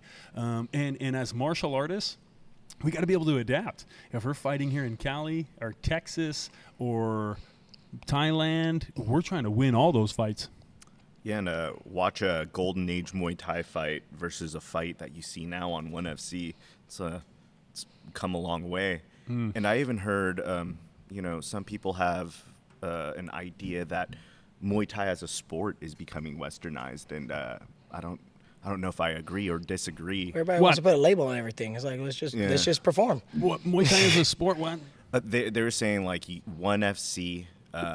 The way that it's structured and the fights that happen with it, it's trying to appeal to Western audiences more so than the down-home guys. It is. Yeah. And it's a product, and it's ever-changing, and it's like a color spectrum. There's all these different versions of Muay Thai. Now, I'll tell you this. You take the most traditional Muay Thai show that we have these days and put it on. Look it up on YouTube. Raja, look at Channel 7. Look it up. And then I want you to go back and I want you to look up a fight from 2001 in that same region. It looks completely different. Everything's changing all the time, and that's part of it. And again, people that want to drag their heels or talk about some other time, I don't even know how long we're going to waste our time talking about that. We got to get to work. I like that when you were commenting on Ivan's fight that you said that we had a hybrid Muay Thai style, and I was like, exactly. Yes. But I was afraid to say it out loud because I wasn't sure who I'd insult. Is am I insulting the Muay Thai purist by saying I'm a hybrid Muay Thai? Is that wrong? You know what I mean? That's transparent. That's honest. Also, it's impressive because you guys are using this is the evolution of the sport. We get to see what works. There's the purist. They're always going to love the certain style, but then there's what wins. I train my guys I teach them the same moves, but then I see what they're good at, and then I kind of stem their style around that. Like you see Alan, he's a hard hitter. He's forward pressure fighter, but then Ninja's like this Mayweather, moving, make you miss, make you frustrated, make you think you got him in the corner, and bam, you get hit and he's gone, you know what I mean? And then there's Dre with his long, rangy boxing style. Ivan is so fast. I was sparring that kid the other day. I was like, yo, you little shit. Like he's so blindingly fast. I'm like, wow. And sometimes if you get a real traditional Muay Thai stylist, I was like, oh, you're going to stand in front of Ivan? You know what I mean? Oh, don't just stand there. But Sal, Muay Thai is interesting because it is a sport. Right. It is a product. Also, in this generation, they're really working hard. They're working overtime on streamlining it and labeling it and packaging it for different markets. And a argument and discussion I was having earlier in the week and kind of ranting on about, and it had to do with the etiquette at fighting events, etiquette in the gym. Is Muay Thai a sport or is Muay Thai a martial art? Well, and we've argued it all different ways, but I think it's depending on who you are. Well, if you're stepping in the ring, it's a sport. If you're just living the life, it's a lifestyle. If you're just training to train, you're not really getting in the ring, but you're going to go every week, 3 or 4 times a week, and just then you're living as a martial artist. If you're in the ring, it's a sport. Once you're in the ring, once you're like, I'm training for this, then it's a sport. If you're just training because that's what you do, then it's a martial art. Now, what separates or what takes something from a sport to a martial art? What's the difference? Because that's just how you live. Just like me, I'm not getting back in the ring, but I train every week. I teach every week. So I'm more like a martial artist right now, not really a sportsman. I'm not looking to compete anymore. I feel like if you're a practitioner of Muay Thai, it needs to be a martial art. The casual fan of Muay Thai, it can just be a sport. They don't need to practice any of the Buddhist characteristics that you're introduced to as a martial artist in Muay Thai. And I believe that's what separates it. Although other sports have etiquette, Muay Thai and martial art combat sports, especially Muay Thai, they're rooted in tradition and etiquette. And these things need to be upheld. And I'm one of the old gatekeepers. I'm always watching how gyms behave, people behave, my own students in the gym to each other at the fighting events. And the people that come to the fight and buy a ticket and sit in the crowd, even if they're wearing the merch, that doesn't mean they're a practitioner of Muay Thai or any martial art. But the people that are getting in the ring, they're wearing the mongkol. They're doing the rituals. And those are physical demonstration, representation of these martial art characteristics. And I'm not talking about punches and kicks. I'm talking about honesty, bravery, respect for your elders, lineage, all of these things. Once we get rid of that stuff and it's so streamlined and packaged and labeled to where that stuff's not there, the sport, it'll be sad. But we're working hard. You see that. You have a lot of promotions. Some of them really trying to guard that cultural part. Even how the energy is like at the weigh-in. And how that compares to other just sports, where you, at a boxing event, you might have some guy throw a glass or spit on you, disrespect someone's wife or girlfriend. I've seen it, I've seen it all. But Muay Thai, we have the ethical code. You have the etiquette. And I was talking about it, man. All kinds of stuff has etiquette, and it comes down from the older generation. I'm still trying to teach my young guys how to shake a hand, how to say hello and goodbye properly, how to drive and give proper space or use your blinker. Driving's supposed to have etiquette, but Muay Thai definitely has etiquette. And if you're just wearing the mongkol, if you're not teaching, if you're not learning those details. Yeah, if you're wearing it just because you saw them, it's a costume. It's performative. Yeah. You're just puppeting it around, outside the ring too, and out of the fight. Even if I see you at Costco, if you see me at Costco, I'm that guy you see standing on the corner. If I'm at the Trader Joe's, it's the same guy that's talking. Right, I talk to the checkers at Trader Joe's like this kind of. But the etiquette to me, very important. And I'm not a boxer. I'm a martial artist.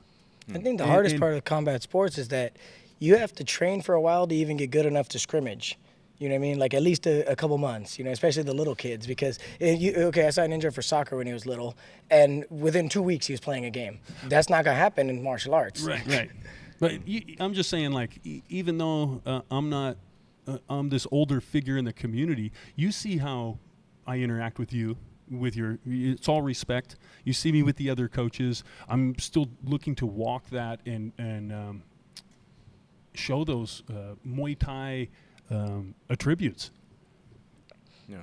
The etiquette part. Yeah. And I like all the gyms rivals too. Even the rivals, I'll be like, I still acknowledge your existence. I'll even like your content. We love it. We're all connected. We're all part of the community. Yeah, I don't really think we have a rival per se. No? Not anything negative anyway. You guys are too nice. That's why. I will say, not in the ring. Yeah. We'll be nice right up until we get through those ropes. I was going to say that I thought this pod was going to get weird. We're going to fight this guy in a few weeks. They said no way. It's nothing. Yeah, it's been cool. It's just what we do. You know what I mean? Yeah, I'm honored, really, because, coaches like you, it's I look up to you guys. You know what I mean? Like you and Lino and all the other top guys. I'm like, hey, this is a credible gym. You know what I mean? I like these coaches. No, I appreciate that. And it just showed the maturity. I wasn't sure. Once we got matched up and then I hadn't seen you, I couldn't book a date because the crew was doing different stuff. But then we ran into each other and you're like, hey, don't forget. Are we still doing it? And I was like, yeah, but it was based on your energy. Like some coaches, once you're matched up to fight them, you're like this nemesis. Like they can't look at you. No, when I heard you where we were matched, I was like, oh man, now he's not gonna want me on MuayTV. No way, no way. Yeah, you guys know me. If you fought me, you know. Like if we've competed, like I'm an old gentleman. This is a gentleman's sport, and I'm super honored to fight you guys, and that's going to be an amazing match for Muay Thai. That's going to be a good test. A lot of for eyes Alan going to be too. on that. Yeah. Oh yeah. Is it, we can't always afford to go out of town for the big events and stuff like that. I was like, okay, well, if we got champions here to fight, let's fight them. And that's a big one. And Tyler coming out of the woodwork, and I love your guys' mindset towards it. Is like it's an honor to share the ring. I mean, how many opportunities are you going to get? Some guys just want the 10 fights. Other guys want to fight those great guys. And you can't be great unless you fight the great guys. Definitely. The fighters. You young fighters studying the history of fighting. Man, those champions that didn't have the rivals in their weight class in their generation, they never were as highly ranked on the pound-for-pound all-time list because you need the great fighters to be great yourself. Like Ali or like the middleweights back in the 80s, you know? Yeah. Well, even when we were doing karate fighting, we called ourselves the Demolition Squad. It was me, my friend Jason, and Stan, and Derek, and his cousin Joey. And we would go to these tournaments, and we were like, we're the Demolition Squad. And sometimes we were like 16 years old, and we move up to the men's division just to see, because it was karate point fighting, so it wasn't like full contact. But we're like, let's go in the men's division. Let's see how we do there. And we put a team together. I freaking got knocked out by this big old dude one time. I was like 16 years old. This 18-year-old, this big old dude freaking spin kicked me and knocked me out cold. I'm like, oh. But that gameness, that's paying off for your fighters. You know, you're not going gentle and letting them get that experience and them not quitting. That's another testament to your leadership and coaching. You've been able to coach them through a loss. We're and huge on build them up. cardio. We're real huge on cardio because I even said, I was like, you could beat somebody that's better than you if they get tired. Yeah. If they run Ain't out of that the gas truth? and you're not, you could win no matter how good they are if they can't lift their arms anymore. Sal, you good? I'm straight. Sal had a rough one last week. So we do team sparring every Thursday, and even guys that aren't in my own program can come in. The MMA guys, we get some guys that travel that need sparring, so it's a pretty big group. But I have some Russian karate masters. I get these guys, and they like my program because I do old school real training. They're pretty tough. Yes, they're legit, and they like that I'm big and bald. I kind of look like their sensei back in the old country, and they see we're doing the real thing. But these guys, they're 40, but they still got it, and they got a family and kids, but they want to spar. But then Sal jumps in and somehow got matched up with Sergey, one of my Russian multi-level black belt Kyokushinkai full contact guys, and they went at it pretty good, but Sal got fatigued, and this guy started touching him to the leg and then changed levels on him. They were like Kyokushin. Yeah. I came in on the Sabai one, I was super Sabai, I'm like, yeah, dude, let's like move around a little. I should have came in with a different temperament, I guess, and but no, good on him. Now he was going too hard, but when you're on the podcast, when you're the one of the trainers, some of these guys are going to try to like show their rank. Oh, I know. It's I don't know what it is. I come in on a Wednesday, my once a week, because of life. That's what my schedule's like. These kids are treating it like it's the Super Bowl, man. Like I'm here. I've been doing this for years. You know what I mean? But it's fun. It's all good fun. Yeah, you set yourself up for Do that. do you guys hard spar a lot? Not a lot, but we hard spar. Mm-hmm. It depends on who it is too. I only let the guys that are in that kind of shape. Like tournament team is. Yeah. Yeah, a lot of gyms say we spar harder in our gym than most gyms do. So when we ever go to cheetah, it's like, hey, you guys be cool, man. Like, yeah, I do. And I got in trouble. Oh shit. Are we good, Chris? This just beep. Oh, it's just going into another. Okay. The file breaks. Yeah. But yeah, I got in trouble a couple times sparring at cheetahs. They're like, Yeah. I'm not hitting that hard. Come on. When I came up, we sparred almost full contact in the gym. Also, I came up doing a lot of boxing. My family has a big boxing background, and boxing sparring is hard sparring. You wear big equipment, and you learn fast how to keep your hands up, and I still implement that. Well, at the boxing gym that Dre goes to, they don't spar as often as we do, but when they spar, it's like a fight. Like they, It's real. And it won't be like, when someone gets shook up when we're sparring, it's like, hey, take it down, let's finish this round light. It's like, oh, yeah, get out of the ring. You lost. Yeah, those Mayweather doghouse sessions. One of the best things, other than the skill, like seeing full speed shots and being able to stay calm and time those shots, which changes everything. Like when you got high level guys throwing fastballs, the reaction time and everything is a lot different. But it's the mental training, like you say, it's like a real fight. My brother, for part of his career, was living in Hollywood and training at Wildcard with Freddie Roach, and 2 times a week they would have sparring, and the local pro stables would meet there and spar each other, and it was like a real tournament, hard sparring and trash talking. And we never experienced the trash talking in kickboxing until we got into the boxing realm. And it wasn't the fighters, it was the coaches. And we still do that. You can, right, on the outside, we know both fighters can hear us. We'll be like, oh, his legs hurt. We were fighting this one guy, and he kept trying this crazy spinning wheel kick. And then every time they got close to my corner, I was like, when he spins, do the move. When he spins, do the move. And there's no move. Yeah. There is no move, but the guy could hear me, and then he stopped spinning. Just a psyop. And I was like, he's about to do it right now. Wait, he's going to do it. He's going to do it. Gaslight him into it. Yeah, and then he stopped doing it. I was like, okay, cool. Psychological tactics. It's part of the game. But the Muay media, the content. Sal, what about you? Back to the, like, besides your own content, what are you watching? What am I watching right now? Stranger Things. No, not quite, man. I've abandoned that ship. I'm being told that I need to watch this Jason Momoa HBO show where it's like a Hawaiian Game of Thrones. So I'm looking to get into that. No. I'm talking about Muay. I'm talking about Muay Thai content. See, yeah. I'm watching Hunting Wives right now. Like, I actually started rewatching The Contender Asia again. Which one? The one with Narupol and Yodson Clay. Because they just did one recently. It had Nick Chastain. They did another one? Yeah. Oh, I had it no had idea. Jazzy Parr.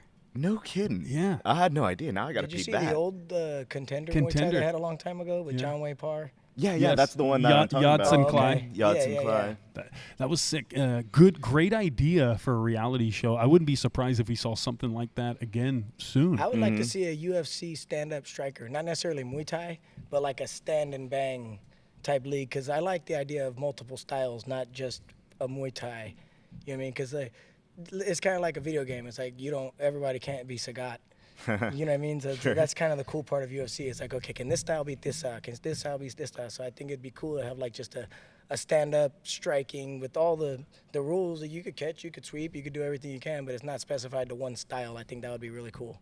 Yeah, you see your Lerdsila fight in that World Karate Combat League. That's thing. cool, man. Yeah, The you know, pit. it's like you're kind of seeing Combat it. karate. Yeah, karate combat, yeah. It's still under their rule set, but it's still a similar vibe where they're inviting and they have a big enough budget to draw top talent from other striking disciplines. Right. It's tight. Yeah, I'm into it. But other Muay media Content creators. Content as in like social media content or just content? Either. All of it. There's a movie called Yamada, Legends of the Ayutthaya. Buakau's in it, Sanchai's in it, Yodson Clay's in it. Wow. Super sick. Give it a view. What was it? Yamada, Legends of the Ayutthaya. There's this cool one on Netflix. It's called Hurts Like Hell. It's like a documentary, but then they have like actors acting out certain things too. But they did the whole first episode's like all about the betting. The second episode is about rigged fights, and they were like going into how It's a docu-series? but they had actors too. Like they would have like people interviewed, but then they'd have people act out certain things too. It was kind of mixed, but it was cool.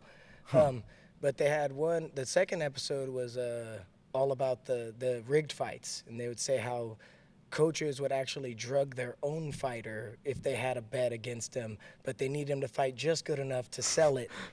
And That's they, sick. and they had a whole thing where like they drugged their water. And they said that it like made the guy like pee his pants in the corner, but they had the big tin thing around, they sit on in the corner. Unbelievable. And then the third just episode is puddle all that. about the kids in Muay Thai.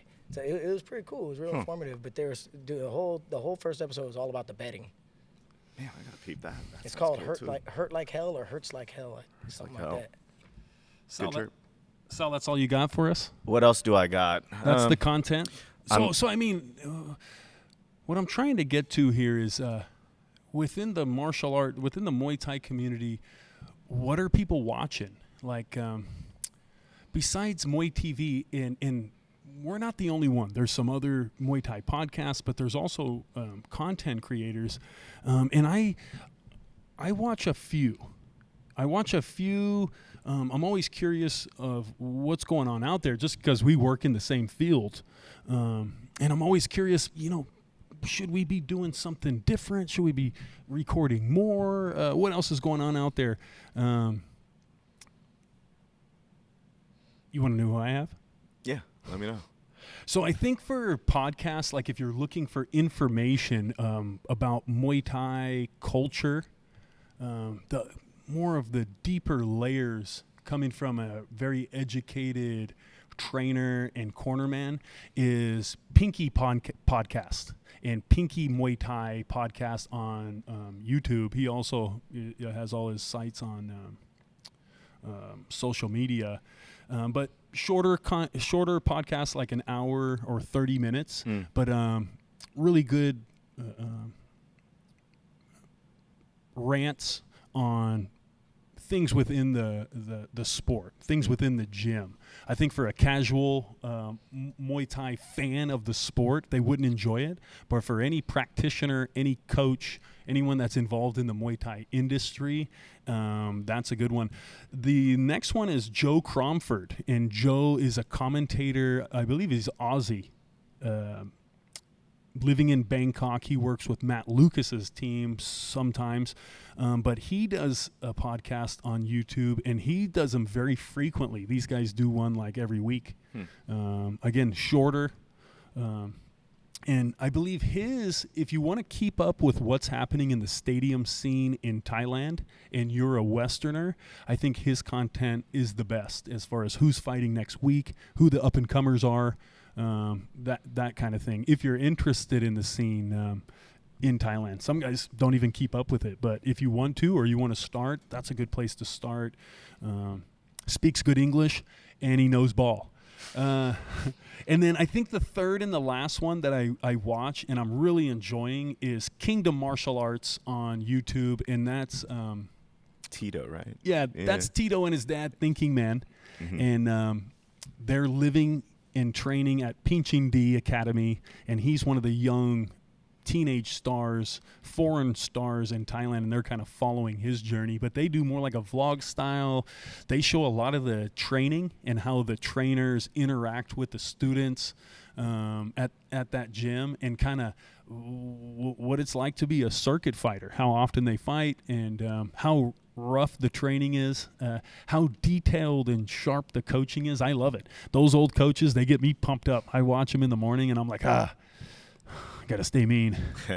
Give me a stick. Do you coach mean? Are you mean? I do. I'm nice. I'm not nice, but like I joke, I play. Like I'll try to make them laugh all the time. And whenever they're warming up, I'll go over there like, Alan, your guy called earlier. He said this, that, and the next thing, and then he's gonna kick your ass and everything else. And they're just like, all right. And then sometimes he'll believe me too and be like, really? I'm like, no.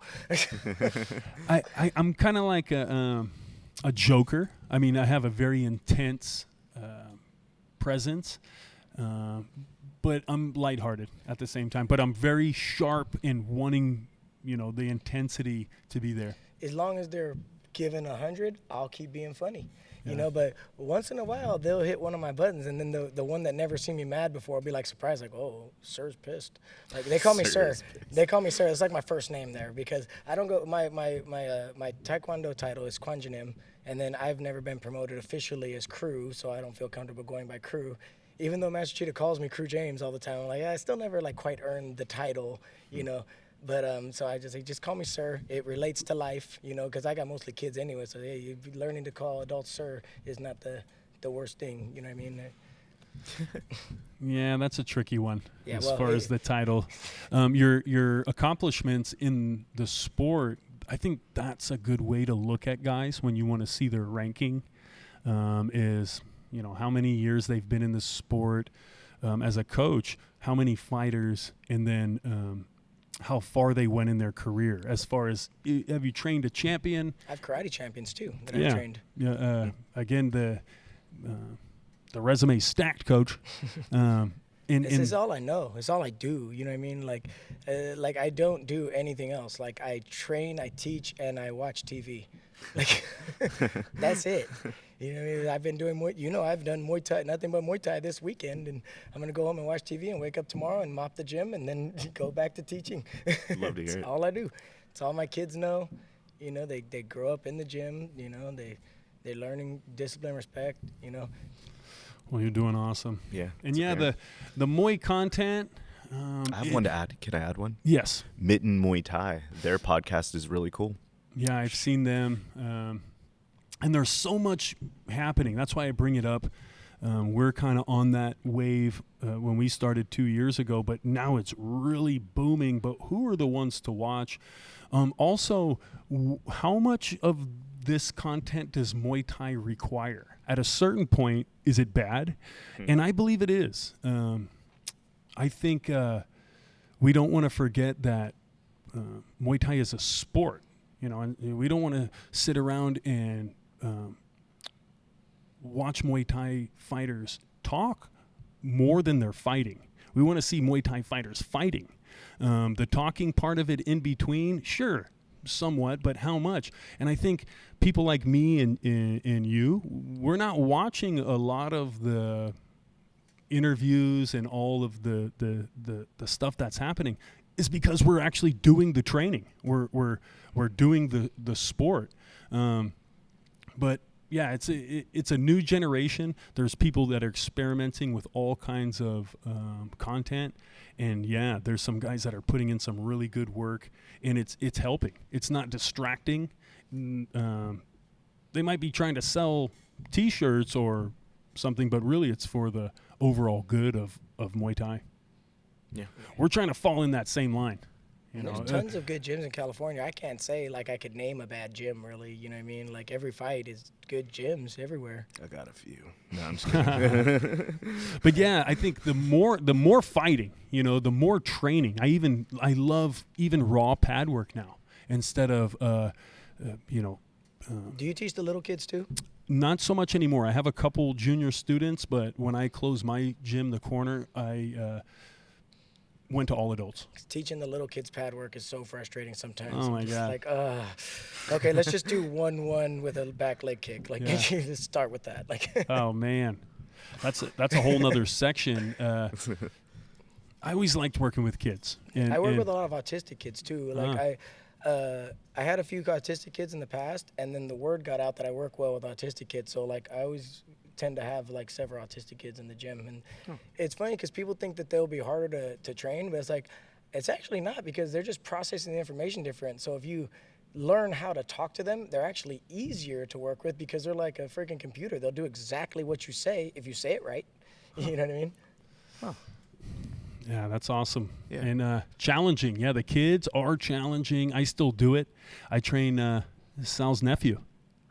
He's my youngest. Yeah, man. 10? 10. He's coming along. He's been with me 3 years, which is more than Sal. Just kidding. My mom always gets on me with the dieting thing. She's like, the kids should be able to eat, especially with Rocky, because in Vegas, she woke up exactly on weight. And I'm like, okay, you can't eat or drink anything till after we weigh in. And then she was like, I don't feel good. And so one of the people from Endgame that I always talk to at the PMTs and stuff was in the front of the line. I'm like, hey, is it okay if Rocky jumps up here? She's not feeling good. She's like, yeah. Go ahead. I was like, oh, good. So I had her just diet a little bit so she'd get a couple pounds under the weight, so that she could have breakfast and be fully hydrated without feeling sick at weigh-ins, being so young. And then I took her ice cream and ate it, and my mom was like, oh. And I'm like, she knows she's not supposed to have that right now. And they're like, oh, you guys all like saying how disciplined my kids are till I do something in front of you. Yeah, I think that's I'm not mean. I just got that strictness. Sal, what do you think? Be honest. My nephew needs that, so go off, free also, range. In your family, you guys have that, like your dad as a father, he's strict. Mm-hmm. It kind of runs in the family. But also, that's what kind of coaches I had, and I get it. You know, we liked it. We liked that tone when we were training. I'm not mean. It's just the intensity. But I'm talking shit. We're like this. You know, it's just classes in session. I guess I'm the trainer that's gonna hold you accountable. I'm gonna push you, and then the back patting, just doesn't. It happens once in a while. You know, it happens once in a while when it's deserved. It's not just all the time. You know, it's I had some tough coaches with Mr. Montgomery and Paul Mendoza, but also I had a big mouth too, so I'd catch worse beatings just because I can't shut up sometimes. You know? My students know that I care for them though, and I think that's the biggest thing. Like when I'm on them or any kind of strictness, the team reacts. You know, they give me the energy back. They know that I'm preparing them for battle, and they appreciate the intensity of the workouts. Obviously, we can't take any more memberships here. We're gonna have to add in a couple more classes to the schedule, or I'm gonna have to get meaner, Sal. Yeah. Hey man, they need it. Don't do it to me though. Wrap your hands. How about that? The only thing that will make me mad is when if we don't listen, or if you question. It's like, don't question me. I've been doing this longer than you've been alive. You know, or if you're in a PMT and you want to get in the ring, and then we're telling you what we want you to do in between rounds, and you do the opposite. It's like, well, then I'm gonna be mad at you. But if you go out there, you do everything you could have done to win, you took our advice, and it, you know, just didn't pan out, then it's like, hey, good job. But if you didn't do what I tell you, I don't care if you lost, and if it's right after you lost, I'm gonna let you know, hey, you need to listen, or I'm not putting you back out here. Learning that day. That's when you learn. It was like Laura was getting on me for criticizing Andre after his big win. Yeah. And I'm like, I got to say it while it's still fresh in my head. Like that's me too. Berto, after winning the belt, not this last one, but on the way back, I'll be like, well, we got to work on this, this, and this. You won in 2 minutes. Yeah, what happened? Round one, what happened? You know, we'll talk about it in the gym. You go celebrate. I'll see you on Monday. No, but he loves it, and he's a grinder like me. He wants the critique. He wants to get better. Mm-hmm. But we give him the love, too. We give him the love. Yeah. But, gentlemen, summer's over, and it's almost the end of the year. The end of the year, it's going to be a banger, and we have our guys matched up. That's going to be huge. And then we have Rising Stars 13. And we got Ninja and Arnez fighting for belts. All three of our guys are fighting for belts. On Rising or? On All Out. Oh, right. Knock Muay. Mm-hmm. But it's been an incredible year, even though it's not done yet, but we're almost there. And 2026, going to be even crazier. We're still seeing the ascent of American Muay Thai, and we have the current promotions. We have new ones, like Kaizen 1. That's going to be happening next weekend, I believe. And we have old promoters that are coming back. So lots of action. Next year's going to be crazy. We got to keep the guys in the gym. We got to keep these guys from retiring and working at a normal job. I never had a job. I need 5 more AMI fights, boys. Like, you know, you sign the contract. Coach, you sign contracts with your fighters? No.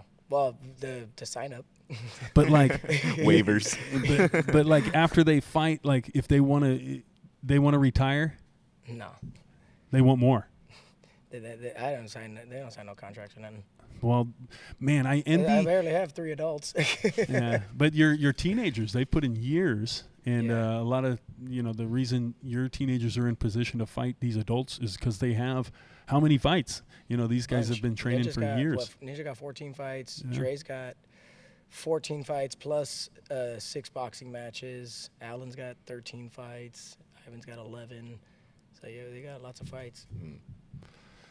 Fight contract. Sit Regan fight management.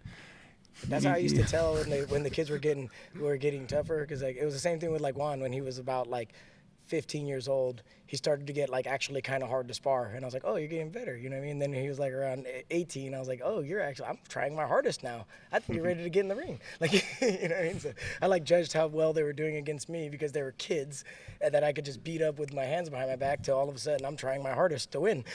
You're the litmus test. Yeah, pretty much. But now my body is like paying for it right now. So I'm like, yeah, Ninja, Alan, you go fight him. But Juan will come to the gym, and him, Ninja, and Alan, and Dre, they will go at it. And I'll be like, put him on him, you know? Because physically, Alan is like the strongest person in our gym. Like, you know, like physically strongest. So I'll tell Juan, I was like, hey, I need someone to move him around and let him know that he's not the biggest guy in there. You know what I mean? So that helps a lot. But they'll just go at it. One time, Ninja dropped Juan with a pop turn back because Juan was going for a body straight. Ninja turned back, kicked him right in the face. I'm Damn. like, oh. And I started counting. Because we were joking like that, you know? Like, oh, That must be 3. fun. Must be great to watch. Yeah. But yeah, what a summer. Chris, welcome back, man. We're so happy to have you back. And, you know, MuayTV, all you guys that have been supporting, we appreciate you. And then, Chris, thanks for those shorts. Chris brought me these sick Deftones shorts. Hold on, let me grab them. Oh, yeah, before you go, I had a question for you, too, about your movie list. John you on trial. Cusack. John Cusack. Cusack Shakur. What was the movie, your number one kickboxing movie again? What was the one he said with John Cusack? I can't remember the title now. Does it say anything? Is it the one where he holds the radio up? The Deftones gym merch. Is that? You can't get this. You know, you got to be on tour, and that's an extra medium. So we're going to have to trim up the leg hair, and you'll be seeing these next week. Thank you, Chris. These are awesome, That's man. sick. But, Coach, what were you saying about the Cusack? Your movie list. Yeah, hit me. Okay. How was Best of the Best not on your list? Well, you know what? Is it because it's like karate more? I thought of it, and you know what? It's because it was my list. You know, I have my own. I was with you, but I was like, he's going to pick Best of the Best for number one for sure. And Yeah, then he's I like, threw John Cusack. I'm like, oh. I threw people for a loop. Curveball. Most people never even heard of that movie, and Is it that just the one with the radio where he holds the radio up? yes, Yeah. which is iconic, like one of the most iconic scenes in a movie.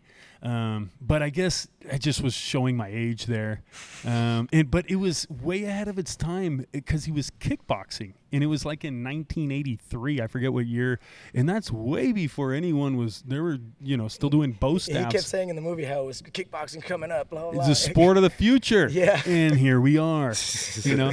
But also, it was because it was a blockbuster. The other ones were just martial art movies within the culture.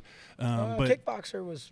yeah, it made some money, but not like say anything. That was the first time I heard the word Muay Thai. Yeah, that was like a teeny bopper coming of age movie that had kickboxing in it, but it was just no one really thought of that as an option. But Best of the Best, we weren't really into it, Coach. We liked the Van Damme movies for sure. Oh, me too. I was trying to spin wheel kick everything back then. Yeah, those changed the game. But what do we have coming up next? Right now, I have Ivan on Legends and Juan fighting that day too. And then on the 25th, I've got Ivan again. He's fighting back-to-back weekends. And then I've got Jose's sister, Stacy, is fighting. And Alexis is fighting, the one who got his nose broken that time. Well, the next time you're going to see us, we're going to be at where are we going to be, Sal? Knock Muay Challenge. November? No, I lied. Sal, we're going to be calling the fights at Fight Night in the Valley, which is Chris Field's show. That's right. Yeah, And- that's the 25th. Yeah, we're going to do that one, and then we're going to do Knock Muay Challenge 7, and followed by Rising Stars 13. So busy last couple of months. Yeah, I love the Stockton fights. It's only like 15 minutes from my house. Yeah.